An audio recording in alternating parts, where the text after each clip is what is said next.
Boa noite a todos, sejam muito bem-vindos a mais um momento de reflexão. E vamos convidando aos nossos irmãos, quem quiser, quem se sentir à vontade, que feche os olhos, para que possamos entrar em contato com Cristo que vive em cada um de nós. E agradecer sua presença amiga, acolhedora, não esquecendo da espiritualidade que trabalha em seu nome para nos ajudar, para nos fortalecer. E pedimos, amado Mestre, que possamos ser instrumentos de luz, instrumentos de paz e alegria por toda parte. Que possamos ser, queridos irmãos, aquele que diz: Senhor, que queres que eu faça? Graças a Deus, nós vamos continuar os estudos do livro Nós, e a lição da noite tem o título Semimortos. E onde estão os semimortos? Quem são os semimortos? Emmanuel diz para nós que um homem descia de Jerusalém para Jericó e caiu em poder de ladrões, que o despojaram, cobriram de ferimentos e o deixaram semimorto. Essa lição está no Evangelho segundo o Espiritismo, capítulo 15, capítulo que traz para nós: fora da caridade não há salvação. E essa parábola, que é a do bom samaritano, foi trazida para nós no momento em que Jesus estava em Jerusalém, onde se iniciavam as comemorações para a Páscoa judaica. Ele, logo que ali chegou, foi interpelado por um doutor da lei que disse assim: Mestre, o que preciso fazer para conquistar a vida eterna? E Cristo responde: o que diz a lei? E ele diz: amarás o Senhor teu Deus de todo o teu coração, de toda a tua alma, com todas as tuas forças e de todo o teu espírito, e a teu próximo como a ti mesmo. E Cristo diz: muito bem, faz isso e viverás. Porém, o doutor da lei, querendo que Jesus caísse em contradição, para que fosse preso, para que fosse injuriado, ele pergunta: mas quem que é meu próximo? Onde ele está? E aí Jesus diz, conta didaticamente, amorosamente, a parábola do bom samaritano, sendo ali aquele homem que está semi-morto no caminho de Jerusalém para Jericó, onde passa um sacerdote, um líder religioso, e deixa ele lá. Onde vem um levita, passa e também o deixa lá caído. E por fim o samaritano, que é considerado uma pessoa de má vida, de má índole, pessoa não grata, e ele vai ali e cura, e acolhe, e leva, tira ele dali. E aí o Cristo pergunta: qual desses três te parece ter sido o próximo daquele que caíra em poder dos ladrões? Quem foi o próximo de quem estava necessitado? Não é?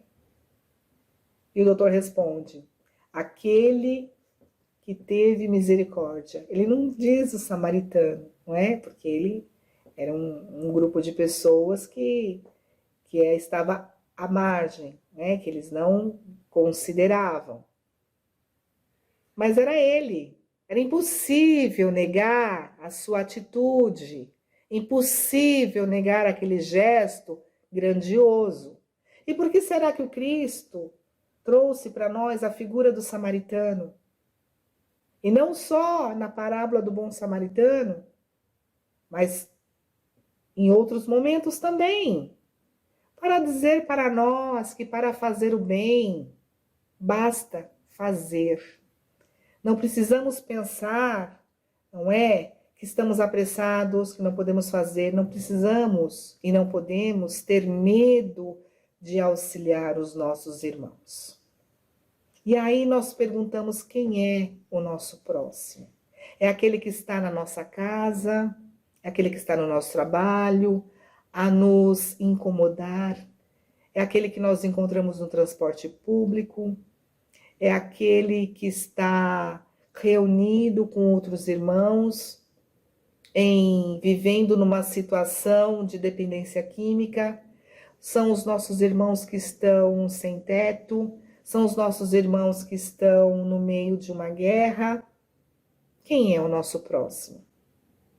É todo aquele que nos dá a oportunidade de ser úteis. E onde estão? Por toda parte. Nas estradas do mundo, nós vamos encontrar, meus irmãos, semi-mortos, de todos os tipos. Nós vamos encontrar os caídos a golpes de incompreensão, os desorientados que o ateísmo empurrou para o nevoeiro do sofrimento. E nós podemos auxiliar os nossos irmãos. Nem tudo é caridade material. Caridade é muito mais que os valores materiais. No momento em que o samaritano ajudou aquele homem, que não foi identificado em nenhum momento na parábola, ele deu a caridade material no primeiro momento, sim, que foi necessária, como ela é atualmente necessária para os nossos irmãos. Mas e depois? E depois ele deu a caridade moral, ele se preocupou, ele cuidou, ele deixou o homem aos cuidados de quem poderia proporcionar a sua cura, a sua melhora. E ele voltaria para ver como o irmão estava, como aquele homem estava. E se houvesse despesas a mais, ele pagaria. Essa caridade moral que muitas vezes nós deixamos passar, por quê? Porque estamos ocupados, estamos com pressa, porque temos problemas. Porque a nossa vida material, ela nos envolve de uma forma que nós levantamos, vamos ao trabalho, temos outras atividades, voltamos para nossa casa, cansadíssimos, e não conseguimos orar, conversar, agradecer.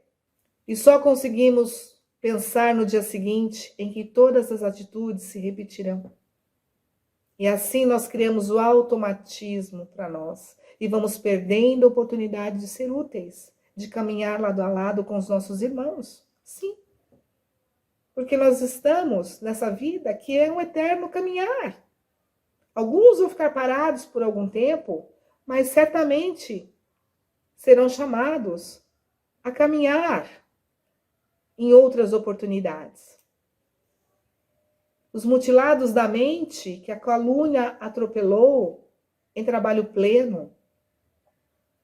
Os cansados de solidão, que nós, às vezes, não nos importamos com certos comportamentos, não percebemos que ali existe um sofrimento latente e que nós, através de uma palavra, através de um gesto carinhoso, poderíamos auxiliar. Nós, queridos irmãos, nós não vamos aliviar o sofrimento, nós vamos, talvez, amenizar a tristeza dos nossos irmãos, levar um pouco de alegria aos nossos irmãos. Mas o consolo não somos nós que vamos dar, é o Cristo. O consolo está nele, está no Evangelho. E é essa lição que nós devemos levar aos nossos irmãos. Mas para que nós possamos levar aos nossos irmãos, nós temos que sentir. Não é só saber como aquele doutor da lei que sabia tudo. Temos que sentir que o nosso irmão precisa de nós, precisamos estar a seu lado porque gostamos, queremos que ele melhore, queremos que ele supere os seus problemas, porque amanhã ele será o nosso benfeitor, sim, que vai nos ensinar que a superação, ela é necessária, mas ela não é uma atitude que se faz hoje e pronto. A superação, ela é dia a dia. Ela acontece a todo momento. Nós temos que superar a nós mesmos. Tem aqueles também que ficam emaranhados no espinheiral da revolta, né? Os nossos irmãos que ficam revoltados com o Criador, em função das suas perdas, não é? Porque levou aquele ente amado e deixou outras pessoas aí, não é? Que fazem sofrer. Talvez em algum momento nós tenhamos passado por isso, por uma perda gigantesca ao nosso olhar, e ficamos aborrecidas com Deus, não entendendo os seus desígnios, o seu propósito de ensinamento, não entendendo que a morte não existe, que estamos aqui passando, queridos irmãos, passando por momentos, para que esses momentos nos transformem em seres melhores. Encontramos também irmãos que estão envenenados pelo desespero, fazendo qualquer coisa, não é? Indo para o abismo sem perceber. Os prisioneiros da obsessão, aquela ideia fixa, eu quero, eu consigo, eu vou, eu quero. E aquela ideia, aquele querer vai se tornando uma enfermidade para o nosso irmão. Tem os desanimados, tem aqueles que querem sugestões mais fáceis, não é? Respostas, e acabam mergulhando em situações difíceis, não é? Porque se deixam levar por opiniões infelizes, talvez opiniões, influências menos esclarecidas. Nossos irmãos que estão angustiados e aflitos, os que permanecem na ignorância, do não saber, do não amar, naqueles que desistem da vida, não é? Se acomodam em situações degradantes, em situações difíceis, porque nós viemos nessa escola para bem sofrer,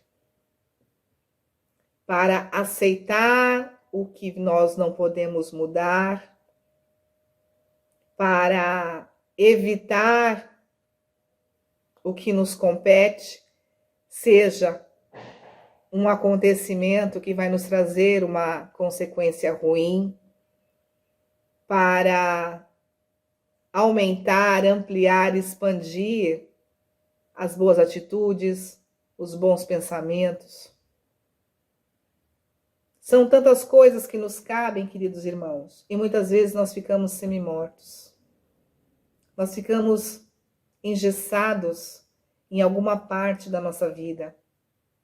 E nós vamos encontrar no Livro dos Espíritos, onde Allan Kardec pergunta: qual o verdadeiro sentido da palavra caridade, como a entendia Jesus? Benevolência para com todos, seja bom para com todas as pessoas, indulgente para as imperfeições, porque nós somos imperfeitos também, e perdão das ofensas, porque nós também ofendemos. Vivemos num mundo de reciprocidade, e o nosso modelo é Jesus. Não temos outro modelo a seguir, meus irmãos. É o Cristo. É o que Ele fez. É o que Ele falou. É o que Ele calou. É esse o nosso segmento. E Emmanuel diz para nós companheiros do mundo. Sois espíritos eternos em viagem educativa, na escola e na oficina do planeta. Esse planeta que é de expiação e provas, que está em momentos de transição, em que nós somos chamados a todo momento para dizer: Senhor, que queres que eu faça? Ao término da jornada, conhecereis o que aprendestes e colhereis o que semeaste. O que é que nós estamos semeando? O que é que nós estamos fazendo de bom? Que luz nós queremos estar emitindo? A única luz, queridos irmãos, que jamais se apagará é a luz do bem. E essa luz, queridos, nós já temos. O Cristo disse: vós sois luzes. Nós damos o sabor a todas as coisas. E por que não acreditar? E por que sermos também semi-mortos? Por quê? Porque matar a vida que é abundante em cada um de nós. A terra é tão somente a estalagem a qual chegaste ontem e da qual partirás amanhã. Acumulai os tesouros da felicidade futura. Aperfeiçoai-vos pelo estudo e servindo aos outros. Quando pode? Nós podemos servir? O que é que nós podemos fazer? O que nós podemos dar de nós? Nós podemos dar o nosso tempo? Nós podemos dar o nosso sorriso? O nosso pensamento? Se nós temos uma diferença com alguém, vamos orar por esse alguém. Podemos pensar: mas eu não consigo, eu vou fazer uma oração com desamor. Mas hoje pode ser que essa oração seja com desamor. Amanhã ela vai ser diferente. Depois de amanhã vai ser totalmente diferente. Até que nós, através das nossas orações, que começaram com mágoa, elas se tornem totalmente luz e nós possamos enxergar o Cristo a nos abraçar, porque Ele me ama e Ele ama o meu irmão da mesma forma. Então nós temos que nos compreender e buscar o amor, para que nessa escola que nós estamos de passagem, nós possamos aproveitar melhor cada dia, cada ensinamento que nos é ofertado. E sobretudo, queridos irmãos, diz Emmanuel, meditai nos outros viajantes em condições mais difíceis que as vossas e aproveitai o vosso privilégio de entender e de auxiliar, não é? Tantos irmãos nossos sofrem muito mais. Tantos irmãos nossos estão aí à beira do caminho. Então vamos auxiliar. E o que fica para nós de reflexão? Depois de tudo que nós falamos, o que nós podemos pensar? Tem alguma palavra que veio de encontro aos nossos sentimentos, veio de encontro ao nosso coração? Qual é o nosso trabalho no bem? Qual é o nosso trabalho no bem? Já paramos para pensar sobre isso? O que é que eu posso fazer verdadeiramente bom? É praticar a lei do amor. Lembrando sempre, queridos irmãos, que fora da caridade não tem salvação. A caridade é o amor em ação.